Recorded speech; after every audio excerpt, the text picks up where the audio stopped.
కర్నూలు జిల్లా Kodumur SEB police station పరిధిలోని హెల్బండ తండా దగ్గర నాటు సారా స్థావరాలపై దాడులు నిర్వహించి లీటర్ల నాటు సారా ఊటను ధ్వంసం చేసి 15 లీటర్ల నాటు సారాను సీజ్ చేసి 2 మహిళలపై కేసు నమోదు చేశారు సెబ్ సిఐ రామాంజనేయులు.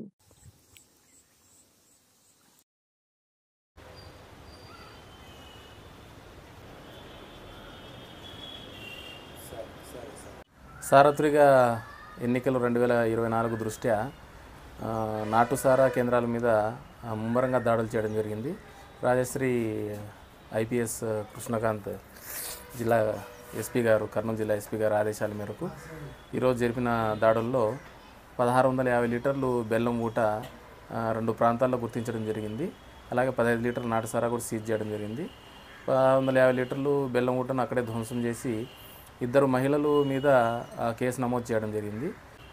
ఎల్బండ తాండా పరిసర ప్రాంతాల్లో ఉండేటువంటి ప్రాంతాల్లో ఈరోజు దాడులు చేపినాం కాబట్టి ఆ గ్రామానికి చెందినటువంటి ఘమ్కీబాయి మరియు దేవీబాయి వాళ్ళిద్దరి మీద కేసులు నమోదు చేయడం జరిగింది. అలాగే ఇంకొక కేసులో ముద్దాయి ఎవరనేది గుర్తించలేదు. కేసు నమోదు చేసినాము, విచారణ చేస్తున్నాము.